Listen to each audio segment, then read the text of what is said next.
The cargo bay smelled of rust and desperation. Zephyr moved through the rows of containers with practiced indifference, his worn leather jacket doing little against the cold station air. He'd been a merchant for 7 years now, trading engine parts and salvage tech across the outer colonies. The work was honest enough, though the people rarely were. Looking for something specific? The voice belonged to Grok, a hulking trader with mottled green skin and eyes like dead stars. His stall occupied the darkest corner of the market, away from the main crowds. Just browsing, Zephyr replied, though he wasn't sure why he'd wandered this far back. The reputable dealers worked near the entrance. This section was for desperate buyers and questionable goods. Got some quality merchandise today. Fresh stock from the inner systems. Grok gestured to a series of sleek containers, each one humming with climate control systems. Zephyr's gut twisted. He knew what merchandise meant in places like this. He'd heard the stories, seen the reports, but he'd never been confronted with it so directly. He should leave. Walk away. Mind his own business. Then he saw the crate Dotted sat apart from the others, small and battered, covered in scratches and faded warning labels. No climate control. No proper seals. Through the narrow viewing slot, he could see her. She was maybe 16 standard years, with skin the color of morning frost, pale blue and luminescent even in the dim light. Her silver eyes stared at nothing, hollow and distant. Dark hair fell in tangled waves around her thin shoulders. Her clothes were little more than rags, and her wrists bore the telltale marks of restraints. A yellow tag dangled from the crate's handle. Zephyr's hands trembled as he read it. Defective, do not resell. Property damage. Emotional instability.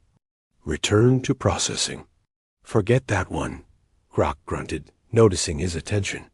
3 returns in 8 months. Cries too much. Won't work. Keeps getting sick. More trouble than she's worth. Zephyr couldn't look away from her face.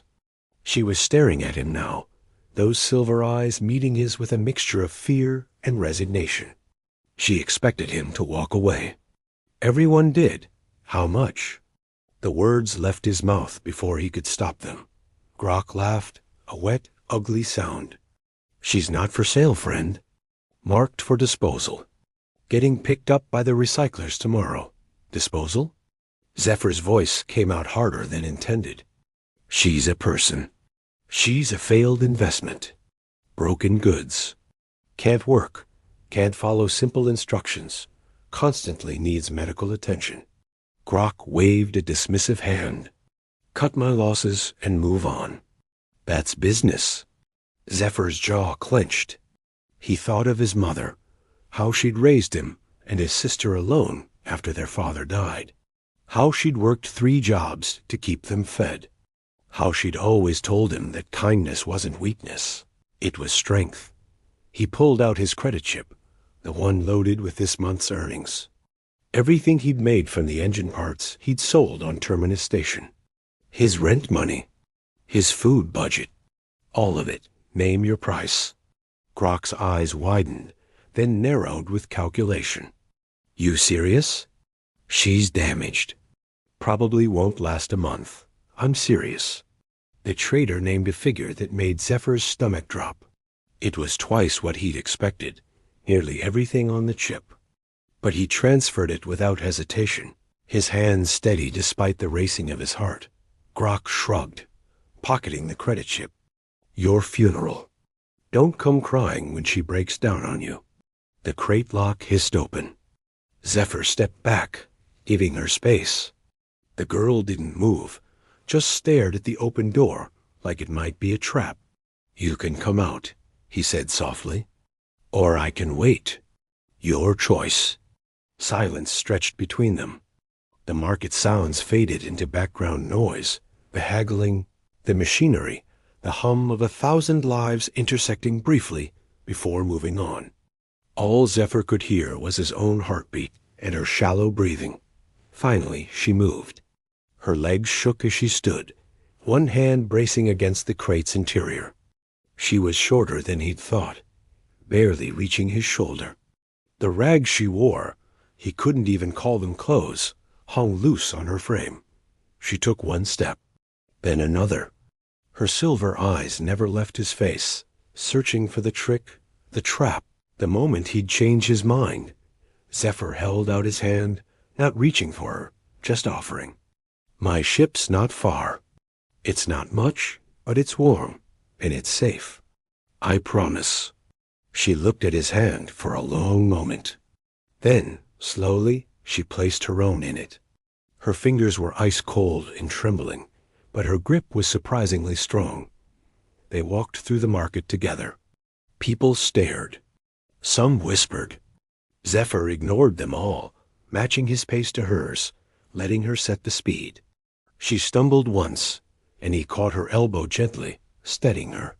"Thank you," she whispered.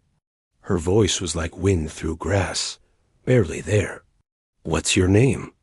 he asked as they reached his ship, a battered cargo hauler that had seen better decades. She hesitated. "Sina. My name is Sina. I'm Zephyr." He keyed open the airlock. "Welcome aboard, Sina." The ship's interior was cluttered but clean. Spare parts hung on magnetic strips along the walls. A small galley occupied one corner, and through an open door, she could see a narrow bunk. Everything was old but well maintained, loved in the way only a spacer could love their vessel. Sina stood in the center of the cargo bay, looking lost. Her silver eyes darted from corner to corner, cataloging exits, threats, hiding places. Survival instincts died hard. "Are you hungry?" Zephyr asked. She didn't answer, but her stomach did. Growling loudly in the quiet ship, he smiled. "I'll take that as a yes. Come on." In the galley, he heated a simple soup, vegetables, and protein. Nothing fancy, but it smelled like home. He placed a bowl on the small table and sat down with his own, deliberately not watching her, giving her space to decide. Sina approached the table like it might vanish. She picked up the bowl with both hands, studying it as if she'd never seen food served this way. Then she took a sip. Her eyes widened. It was warm, real, not recycled protein paste or nutrient slurry, but actual food made with actual care. She drank the entire bowl without stopping, then looked up at him with something like wonder. "There's more if you want it," Zephyr said gently. This time, she nodded. After she'd eaten her fill 3 bowls, which told him exactly how long it had been since she'd had a proper meal, he showed her to the spare cabin. It was tiny, barely large enough for a bed and a small locker, but it had a door that locked from the inside. "This is yours now," he said.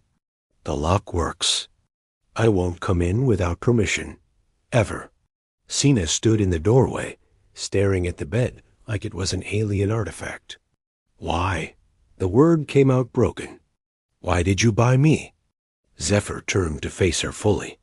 In the soft light of the ship, he could see how young she truly was. How scared. How completely exhausted. "Because everyone else walked away," he said quietly. "And I couldn't. But I'm defective. Broken. They all said so. Then they were all wrong." He pulled a blanket from the locker and set it on the bed. "You're not merchandise, Sina. You're a person. And people aren't broken. They're just hurt sometimes. There's a difference." She stared at him for a long moment, those silver eyes searching his face for lies. Finding none. "Get some rest," he said. "We're not leaving port for a few days. You've got time." He turned to leave, but her voice stopped him. "Zephyr? Yeah? Will you really not send me back?" His heart broke a little. "Never. I promise." That night, Zephyr lay in his own bunk, staring at the ceiling and wondering what he'd just done. He'd spent his entire month's earnings on a girl he didn't know. He had no plan, no idea how to help her, no experience with trauma or healing. But when he closed his eyes, All he could see were those silver eyes, hollow with resignation. And he knew, with absolute certainty, that he'd made the right choice. In the spare cabin, Sina lay on the bed, fully clothed, unable to believe the softness beneath her. She held the blanket tight against her chest, breathing in the clean smell of it. No chemical cleaners. No blood. No fear. Just warmth. For the first time in months, she let herself hope. Morning came softly aboard the ship. Zephyr woke to the familiar hum of the life support systems and the gentle creak of settling metal. For a moment, he'd forgotten about Sina. Then memory rushed back, and he sat up quickly. The spare cabin door was still closed. Good. She was either sleeping or wanted privacy. Either way, he'd respect that. He moved through his morning routine, quietly shower, coffee, checking the ship's systems. Everything was normal, except for the presence of another heartbeat aboard his vessel. The ship felt different now. Less empty. More alive. He was cooking breakfast when he heard the door open. Sina stood in the hallway, wearing the same ragged clothes from yesterday.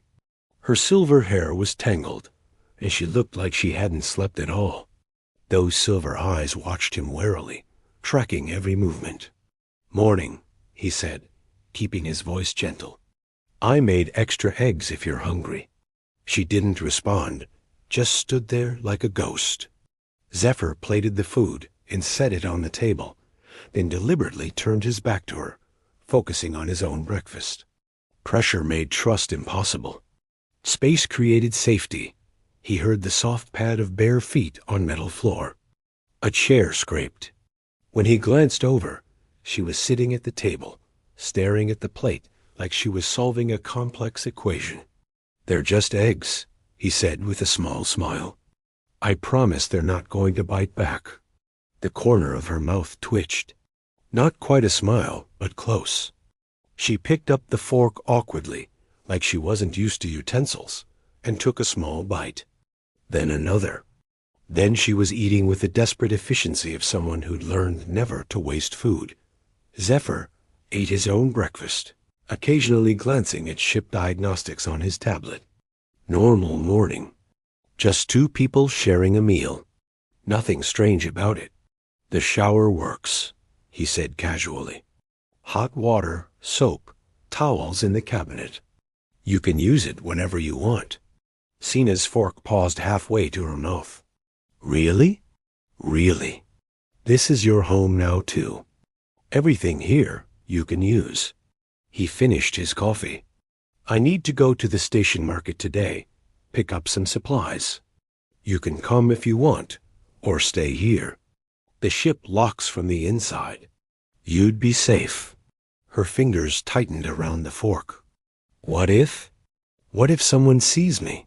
What if they try to take me back? Zephyr's expression hardened. "They'd have to go through me first. And I'm a lot more stubborn than I look."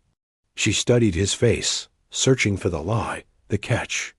Finding none, she nodded slowly. "I'll stay here. If that's okay." More than okay.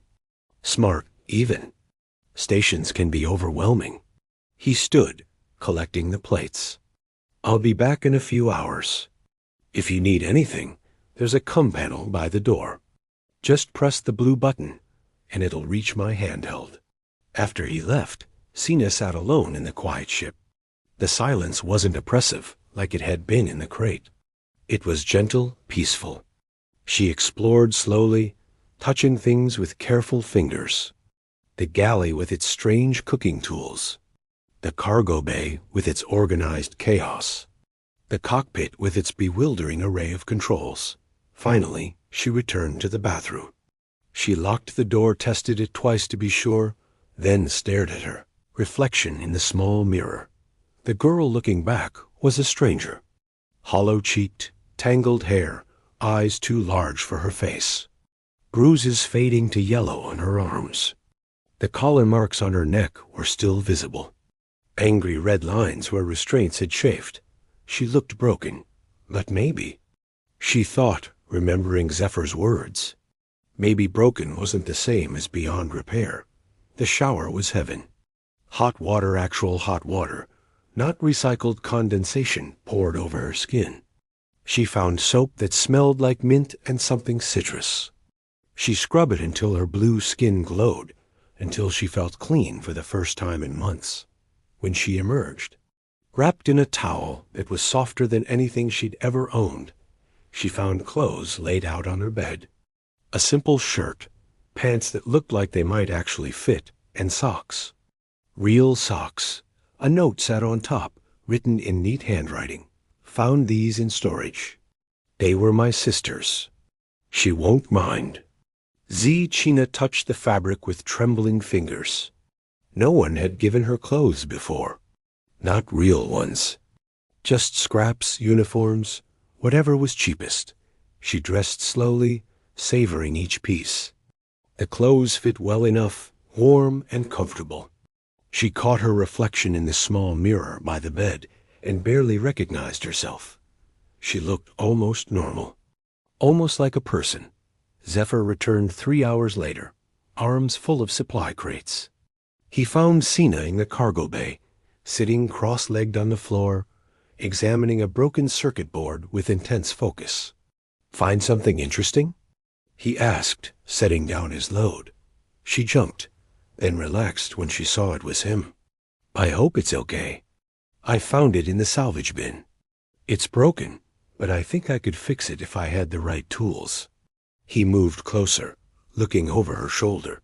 She'd already identified the problem, a blown capacitor and some corroded connections. "You know electronics?" "A little. One of my ... before." She struggled with the words. "One of the places I was kept, they made us repair things.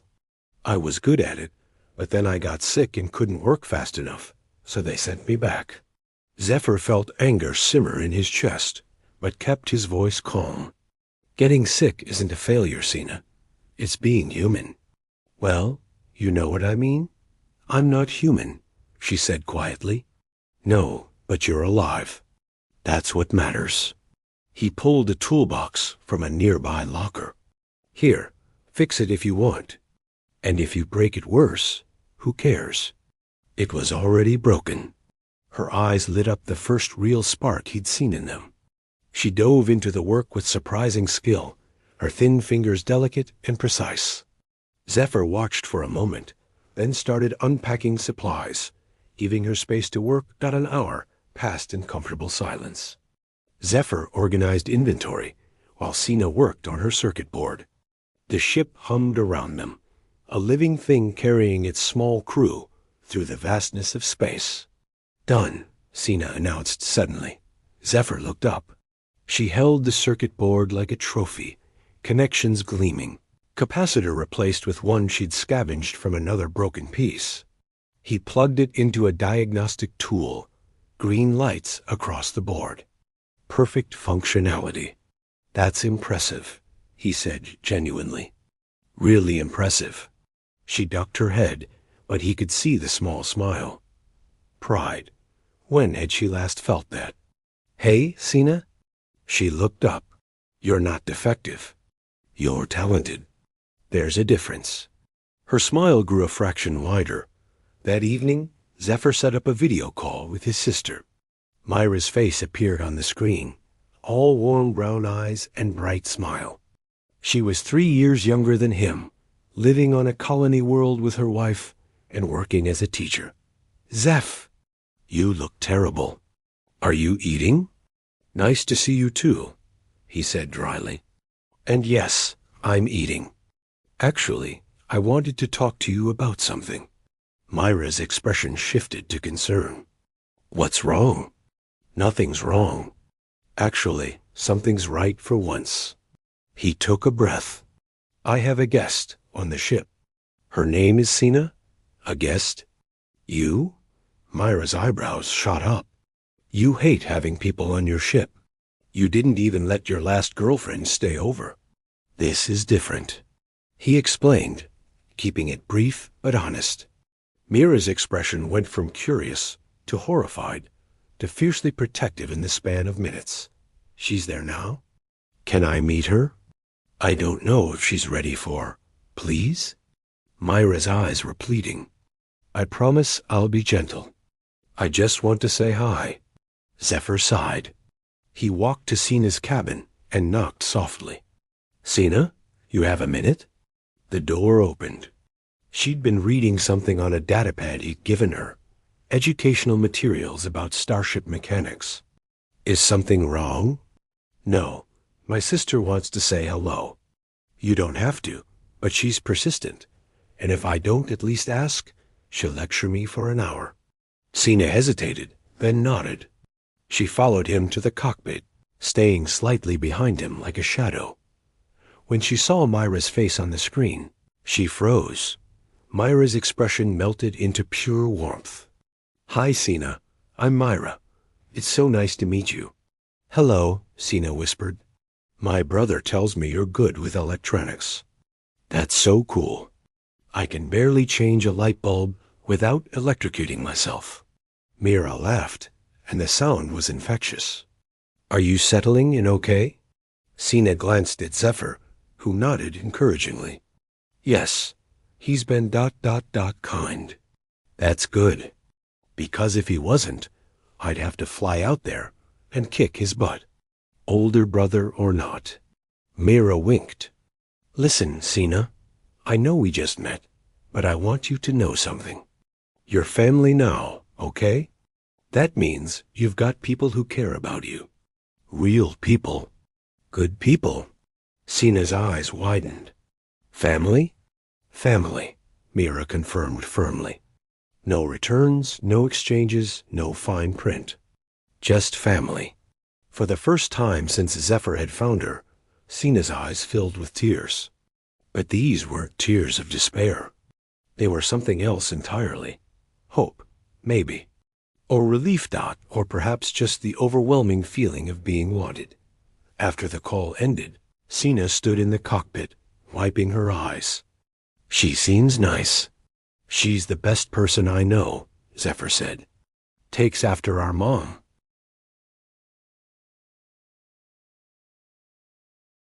What about you? Who do you take after? He smiled. My dad? He was emerging too. Stubborn, protective, couldn't walk past someone in trouble without stopping. He paused. He died helping evacuate people from a failing station. Stayed behind to make sure everyone else got out first. I'm sorry, Sina said softly. Me too. But he taught me something important, that who you are isn't about where you come from or what's happened to you. It's about what you choose to do when it matters. Sina looked at him, really looked at him, seeing past the worn clothes and tired eyes to the person beneath. Someone who'd chosen to help when everyone else looked away. Thank you, she said, for choosing me. Zephyr's throat tightened with emotion. Thank you for letting me. That night, Sina lay in her bed, in her room, on a ship that was becoming home, and thought about family. About choice.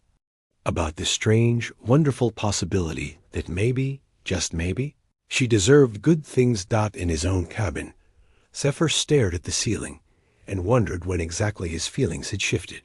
When protecting her had become something more. When her small smiles had started mattering more than his next paycheck. He pushed the thought away. She needed safety, not complications. She needed time to heal, not someone developing feelings they had no right to feel. But as he drifted to sleep, he couldn't quite silence the voice in his heart, whispering that maybe, someday, when she was ready, they could be something more than rescuer and rescued. Maybe they could just be two, people who'd found each other in the darkness and decided to seek the light together. Outside, the stars wheeled slowly through the black. And inside one small ship, two hearts beat in gentle rhythm, learning the complex language of trust, one quiet moment at a time.